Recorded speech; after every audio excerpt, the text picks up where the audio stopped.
to the 21st century, and he found that leader in now Secretary Pete Hegseth. So in less than 2 months, Secretary Hegseth has taken monumental steps to return the Department of Defense to its core mission, which is warfighting, lethality, meritocracy. In a very, very short amount of time, Secretary Hegseth has restored the warrior ethos. He's declared DEI dead at the DoD. He's made the sovereignty of our borders a matter of national security. And we are refocused on training, fitness, and high standards across the board here in the Department of Defense. So before we get into our updates today, I just wanted to take this opportunity to say that this Department of Defense is committed to achieving our mission of maintaining the greatest fighting force the world has ever known, and returning the Department of Defense back to the American warfighter and making it more transparent to the American taxpayer. So starting out, as I'm sure you've all seen over the weekend, U.S. Central Command Forces initiated a series of operations consisting of precision strikes against Iran-backed Houthi targets across Yemen to restore freedom of navigation and reestablish American deterrence.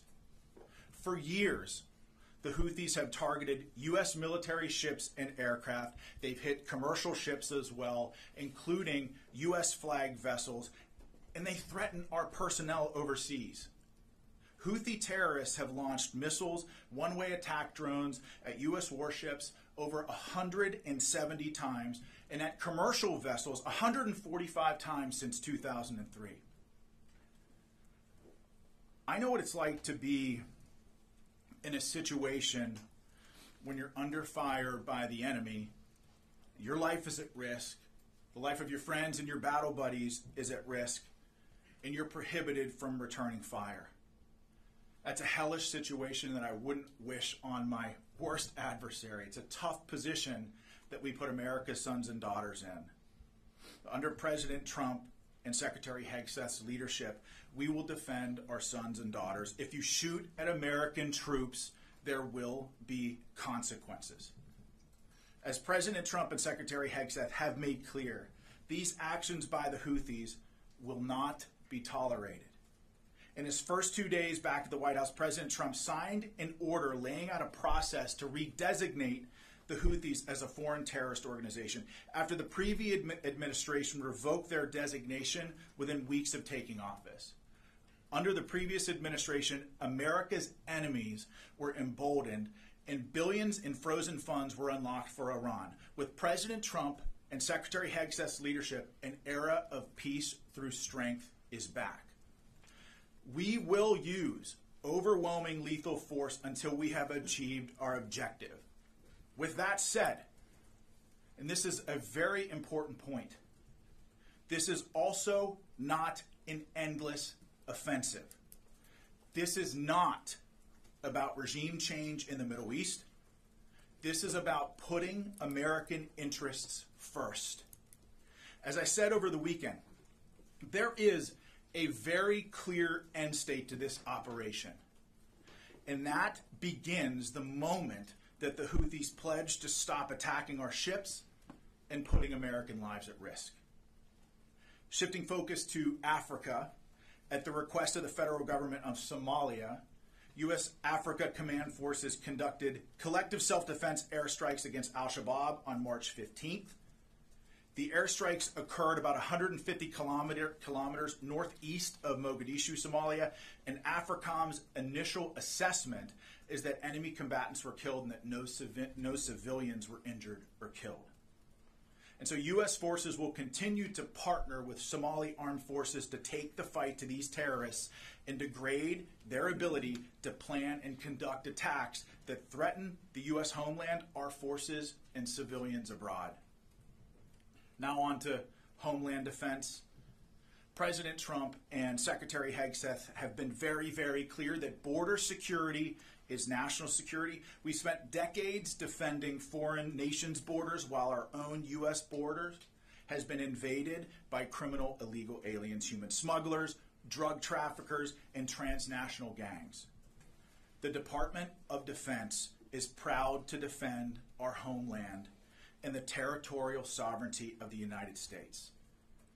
Although we've seen a 93% decrease in illegal border crossings, we will not stop until we have 100% operational control of our southern border. And over the weekend, Joint Task Force Southern Border assumed the mission from Joint Task Force North and reached initial operating capacity. Additionally, U.S. Northern Command announced on Saturday that the Arleigh Burke-class guided missile destroyer, the USS Gravely, departed Naval Weapons Station Yorktown for a scheduled deployment to the Gulf of America. We're actually making some history from the podium today. It's the first time we've recognized the Gulf of America in the Pentagon press briefing room, which is kind of cool. So it's not only vital for the United States to have control of our border via land, it's equally important to control our territorial waters. And this deployment directly supports U.S. Northern Command's mission to protect our sovereignty. And lastly, Secretary Hegseth spoke with Qatari Minister of State for Defense Affairs, His Excellency Sheikh Saud Al Thani, to discuss operations to eliminate the Houthi threat to American commerce and restore American freedom of navigation. The Secretary acknowledged Qatar's strong partnership in addressing shared security challenges across the region, including Syria and the Red Sea. And with that, I'll turn it over to my counterpart, Grinch, for some more opening comments on CENTCOM strikes. General, the floor is yours. Thank you, sir. Ladies and gentlemen, thanks for the opportunity to provide you a brief operational update on our operations against the Houthis. On Saturday, the 15th of March, shortly after 1 p.m. Eastern Time, at the direction of the President, U.S. Central Command began precision strike operations against the Houthis to restore freedom of navigation and American deterrence. The initial wave of strikes hit over 30 targets at multiple locations, degrading a variety of Houthi capabilities. These included terrorist training sites, unmanned aerial vehicle infrastructure, weapons manufacturing capabilities, and weapons storage facilities. It also included a number of command and control centers, including a terrorist compound where we know several senior Houthi unmanned aerial vehicle experts were located. On Sunday, strike operations continued against additional headquarters locations, weapons storage facilities, as well as detection capabilities that have been used to threaten maritime shipping in the past. Today, the operation continues, and it will continue in the coming days until we achieve the President's objectives. Thanks, and I look forward to your questions. And with that, in this very crowded briefing room, I'll take some of your questions, and the first I'll go to Logan from Newsmax. Sean, thank you for taking my question. This really is for both of you. A question about the Bashad, that's Iran's spy ship that has been directing the Houthis throughout this conflict. Is it still operating in support of the Houthis? If so, do you know where it is? General, turn it over to you to address that. Sure. We know that the Iranians have provided a variety of assistance to the Houthis over the years, including some suspected intelligence. We do know that some had previously come from the Bashad. The Bashad is not currently being used for those operations, but we do know that other vessels are contemplated for those sorts of operations, so we're watching very closely to see if they return to the AO.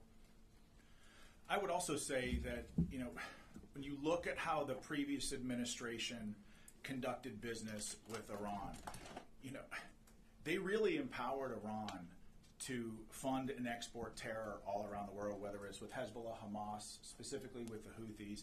I mean, it's very clear. I think President Trump has made it very clear that he's put Iran on notice. I mean, I'm sure that you saw his tweet today that essentially saying, and I'm paraphrasing, that any shot fired at U.S. forces by the Houthis would be considered a shot from Iran. And this is the president showcasing leadership from the Oval Office. And frankly, bringing moral clarity back to the United States of America. We know who the enemies of this country are and the enemies of a free world are. And President Trump has put them on notice, as you saw with Iran this morning. But okay, Gabby. Thank you for taking my question. I wanted to run back to TDA and MS-13 deportations to El Salvador's Terrorism Confinement Center. Do we anticipate to renew that partnership as it will conclude after 1 year? If yes, what does that look like from a cost perspective? And how is Guantanamo Bay factored into dealing with criminal aliens and terrorists, considering this new Pentagon is more focused on securing the border? Well, that's a great question. So I think part of your question about El Salvador should be referred to the State Department. But I'll say that the Department of Defense is proud to defend our homeland and our sovereignty in helping to deport transnational criminal organizations like Tren de Agua. We're proud to support that mission. I don't know, General, do you have anything to offer about Guantanamo Bay and our force posture there? Sure. I just had a couple of things for you, Gabby. We do continue to have a substantial presence at Guantanamo Bay to ensure that we're ready to receive any illegal aliens that the Department of Homeland Security would like to send there. We're monitoring their requirements closely, and we're in daily contact with them to make sure that we can meet them to the best of our ability. Tom? Sean, if the Iranian ships are operational, start helping the Houthis, will they be targeted? And for the general, any sense of number of military casualties so far and any civilian casualties in Yemen? Well, that's a great question, General. If you'll permit me to answer it. Sure, go ahead. So I think that I certainly don't want to get out in front of the Commander-in-Chief and the Secretary as it pertains to clearance of strikes and who will be targeted, but I think the President's made very clear that all options are on the table. Yeah, Tom, just on your question of casualties, military casualties, we have some initial estimates. I hesitate to say what they are because they're very much estimates at this point, but I think in terms of dozens might be a safe overall characterization. Dozens of military? Yeah, dozens of military casualties so far, but I really can't characterize it much better than that at this point. We'll learn more as we go. On the civilian casualty side, no indications of any civilian casualties. We, of course, have seen some of the accusations by the Houthis. We look at those closely when they do come in, but we have no credible indications of any civilian casualties. You know, and I'd like to add to what General Grinch said. Anytime you're close to an operation like this, having been, in combat front towards enemy before, the fog of war is a real thing. So before we announce something here from the podium, we're going to make sure that we get it right. And I think part of that is just taking the time to evaluate and doing a proper battle damage, BDA battle damage assessment, sensitive site exploitation. And frankly, that stuff just takes time. And so before we make any sort of those announcements, we're going to do a real hard look and make sure that we get it right before we announce it to you. Charlie from CBS. Yes, thank you, Sean. Changing the subject slightly. Is the DoD considering rescheduling the performance of young musicians in the Marine Band that was canceled because of the anti-DEI executive order? And in a broader sense, is there a concern that anti-DEI initiatives may have a negative impact on recruitment? Well, I think that the President and the Secretary have been very clear on this, that anybody that says in the Department of Defense that diversity is our strength is frankly incorrect. Our shared purpose and unity are our strength. And I say this as somebody who led a combat platoon in Afghanistan that was probably the most diverse platoon that you could possibly imagine. I mean, we had blacks serving next to white, Christians serving next to atheists, Northerners next to Southerners, and yes, Democrats and Republicans in the very same foxhole. But the reason why we were so lethal in Afghanistan, and again, my platoon took an 85% casualty rate over 485 days, but part of the reason why we were able to accomplish the mission and the commander's intent was because we put aside our many differences as Americans. There were no hyphenated Americans with us in that isolated hilltop in the border region of Afghanistan. We were all just Americans. And really, when you talk about America's greatest strength, yes, we've got, I'm sure the General can attest, yes, we've got lots of cool, sexy equipment and lots of exceptional military training. I think it helps set us apart from everybody else. But what makes us exceptional fighters on the battlefield is our ability to put aside our many differences and unite under a common banner as Americans.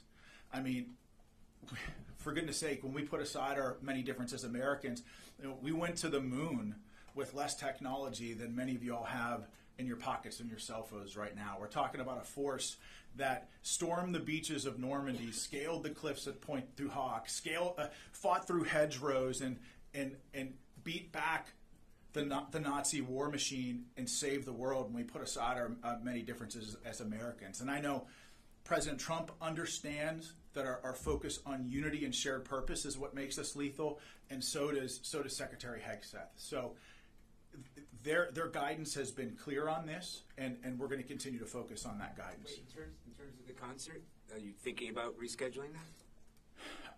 I don't think I'll have to take that question for you. I don't have an answer for you, but we'll get back to you on that. Oh, let's go to the phones. I'm getting a signal.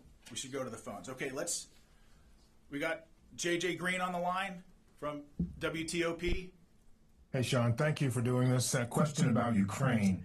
Can you assess how the U.S. military, assess the status of U.S. military aid to Ukraine and the intelligence sharing, how that's going since it was disrupted maybe a week or so ago, and then restarted? What's being shared? What's being given? What's happening with that? Well, I can tell you that U.S. military aid to Ukraine has been turned back on, as well as intelligence sharing with our Ukrainian partners. But I'll tell you this. The president has been very clear since his time on the campaign trail that his focus with the war in Ukraine is bringing about peace and putting a distinct focus on peace and really to stop the dying. And so President Trump, along with his national security team, have been heavily involved in, along with Secretary Hegseth as well, heavily involved with Ukraine and Russia to try to broker that peace, understanding that there will likely be difficult conversations to be had on both sides when you're talking about, the release of hostages, when you're talking about potential ceasefire agreements, when you're talking about territory. As someone who's negotiated with some tough people on the battlefield, I can tell you it's a tough, imperfect, nuanced, and complicated process. And President Trump and Secretary Hegseth certainly understand that, with on the forefront of their mind peace as their first and foremost priority. General, do you have anything to add? No, I would just echo what you said, sir, which is, the status of U.S. military aid, it has been turned back on. We've got confirmed reports that it is continuing or is flowing back into Ukraine. And, of course, daily reports on the outcome of the intelligence sharing and those efforts. So all of that is as it was previously. So I'm going to stick with the phones here just a second. I got Christina from Breitbart on the phones. Do I understand that? Yes, thanks so much for doing this, Sean. Two questions. After U.S. strikes against the Houthis on Saturday, the Houthis fired drones and missiles at the Truman. Will there be a response to those attacks? And secondly, the Pentagon has deployed the USS Bravely. Can you tell us a little bit about what it will be doing there, exactly what its mission will be? So I guess I'll address the first part of your question first, Christina, and General, I'll let you chime in. The question of the Houthis. I mean, remind me what the first part of your question was, Christina? Yeah. Will there be a response to the Houthi attacks on the Truman? Sorry, it was that. I got you. So, first of all, we did get reports of the Houthis firing ballistic missiles and some one-way attack drones against U.S. forces in the region. Those attacks were largely ineffective and didn't come anywhere near U.S. forces in the region. Again, the commanders in command of those vessels they were completely on point with regards to defending. They were not effective attacks. And so I would also say the second part, the answer to the second part of that question is that the response is ongoing. I mean, this isn't, there's going to be, as I mentioned, a very clear end state to this. And I think a lot of that has to do with how the Houthis respond. Firing at U.S. military personnel in the region and shooting at our ships and shooting at our drones and putting American lives at risk is not a good way to end this conflict. The Houthis could stop this tomorrow if they said, we're going to stop shooting at your people. But they've clearly chosen not to do that.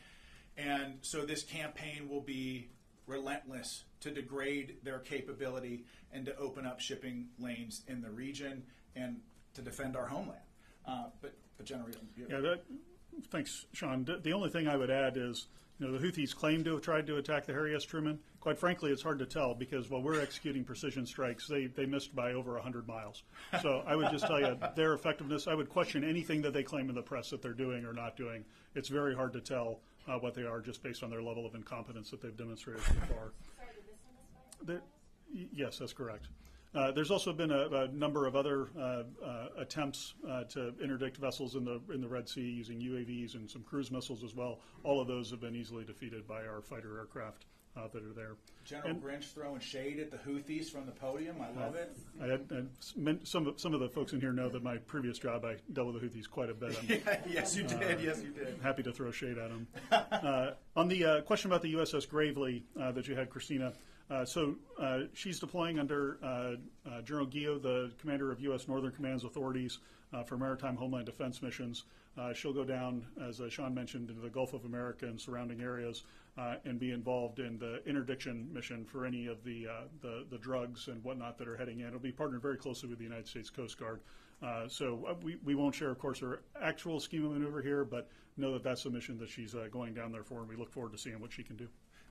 And on that point about the USS Gravely, I think it's really important that, you know, the President and the Secretary have made very clear 100% operational control of our southern border. I mean, we've got probably close to 10,000 troops on our southern border. We're surging a Stryker Brigade combat team down there to reinforce the land border as well.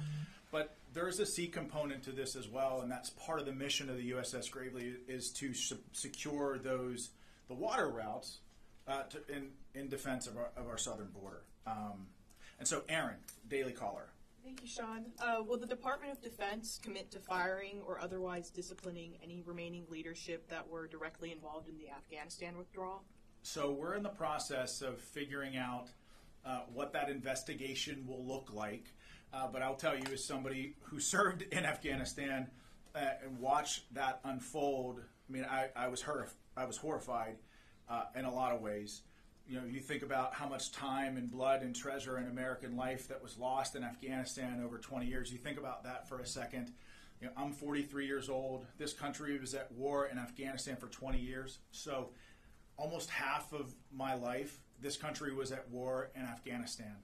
And I personally watched, you know, the men in my platoon, but also my larger brigade combat team, which was a part of the 10th Mountain Division, 3rd Brigade. We bled the ground red in Afghanistan. And I watched my men do extraordinary things in support of a grateful nation and in support of the mission there. And to watch Afghanistan be surrendered in the way that it was extremely difficult. And I think something that President Trump and Secretary Hegseth really understand is that when America makes a decision to get involved in any conflict, we have a moral obligation to have a clear-cut end state to what that operation looks like, a clear exit strategy to what that operation looks like, and to make sure that victory is clearly defined.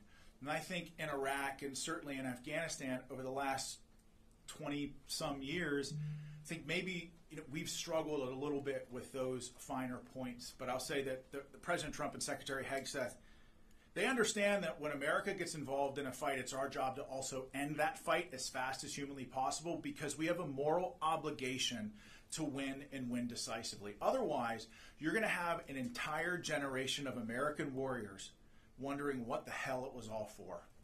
And I know that every day I wake up and I draw breath, I think about the men who I served with, who were my friends, who never came home from that fight. I've lost 30 friends in my support of the Afghan war, 30. And you ask yourself, you look yourself in the mirror, you ask yourself, what do we have to show for it? Not a whole lot. And so to your question of will people be held accountable, I think we have an obligation both to the American people and to the American warfighters who fought in Afghanistan to hold the leadership accountable in some way. Now, we don't know what that looks like right now, but to hold the leadership that was in charge of the Afghan withdrawal accountable. Because, look, if you have a private that loses a sensitive item, that loses night vision goggles, that loses a weapon, you can bet that private is going to be held accountable. The same and equal standards must apply to senior military leaders. So, I just want to follow up on what you just said. Sure. You said that there needs to be a clear end state. And I know the goal is to have the Houthis stop their attacks, but what is the end state? What happens if the Houthis don't stop their attacks or don't agree to say they'll stop their attacks? it doesn't seem like there is a clear end state, that this could just go on and on. Well, in fairness, I mean, it's a great question, but in fairness, the operation's only been going on for 48 hours. And the president and secretary have been very clear on this, that the Houthis can determine when this ends. And until then, the campaign will be unrelenting until we, one, protect our homeland, and two, open up the shipping lanes there, so make sure that we have freedom of maneuver in that area. But General, you have something that...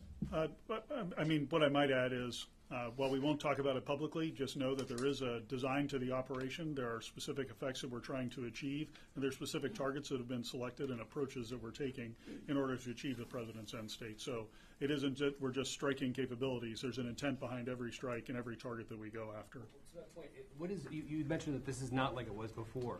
So what is different about the targeting that you're doing this time that wasn't true under the Biden administration? Yeah, I give the short answer to that, and without going into too many operational details for security reasons, but it's a much broader set of targets that we've been able to action in this case. And the other key differences are the delegation of authorities from the president through Secretary Hegseth down to the operational commander. So that allows us to achieve a tempo of operations where we can react to opportunities that we see on the battlefield in order to continue to put pressure on the Houthis. Thank you very much. Will this operation include sending ground troops into Yemen? If so, how do you achieve your objective of making them say enough without sending ground troops? Well, I'll tell you, it's very difficult, if not impossible, for us to talk about force posture from this podium, because as a commander who's been on the battlefield, it's very, very important to keep the enemy guessing, keep your adversaries guessing. Now, that's not to say that we've got ground troops in Yemen. That's not to say that we're sending ground troops in, but it's difficult to talk about that stuff for operational security reasons from the podium. But General, you have anything to add? No, nothing to add to that. I think that's exactly right. Sean, can I follow up on that? You said that one of the things that you were waiting to do for the BDA was sensitive site exploitation. Does that include U.S. boots on the ground or any kind of American personnel on the ground to do that? Can't talk about that stuff from the podium. But we have ways of conducting sensitive site exploitations without ground troops on the ground. Yeah, it does not always require boots on the ground, and I'll just leave it at that. So, can I also ask you about if there's any U.S. military assessment? I know that you're still on, the BDA is ongoing, but is there any military assessment about how much of the Houthis' capabilities were degraded by these first couple of rounds? And can you say anything? The President's Truth Social mentioned going after leaders, which seems to be one of the things that's different here. Can you say anything about any of the leaders that were targeted here? Yeah, on the second part of the question, I'll just go to my opening statement where I mentioned that there was a unmanned aerial vehicle facility that was struck with several key leaders. Those were key individuals who led their unmanned aerial vehicle enterprise and were some of the technical experts in there. So think those types of individuals that we might be targeting as part of the command and control. And so we have destroyed command and control facilities, weapons manufacturing facilities, and advanced weapons storage locations. But again, this campaign is ongoing. It's difficult to talk about all this stuff from the podium, and we're not going to say anything from the podium until we're 100% sure that we have it right. I got time for one more question. You mentioned the President's Truth Social. Is the U.S. military considering military options for Iran? I don't want to get out in front of the President or the Secretary, but clearly, I mean, I think the President's Truth Social was pretty clear, and I think the meaning is right there for everybody. I mean, I think everybody understands what he means. I don't want to get out in front of the President, but all options are on the table at this time. And that's all I got. Quick clarification for General. You said 30 targets. Is that over all 3 days? No, that was on the first day. And it was over 30 targets, so not a specific number for you, but over 30 targets, multiple locations, and then additional targets today and additional targets yesterday on Sunday and additional targets today that obviously I won't go into because they're executing now. So thank you, everybody. Listen, we're done. There'll be more of these, I promise, but thank you. It was a great first press briefing. Really appreciate you all and your commitment to telling the story of the warfighters. But thank you. We'll see you next time. Thanks.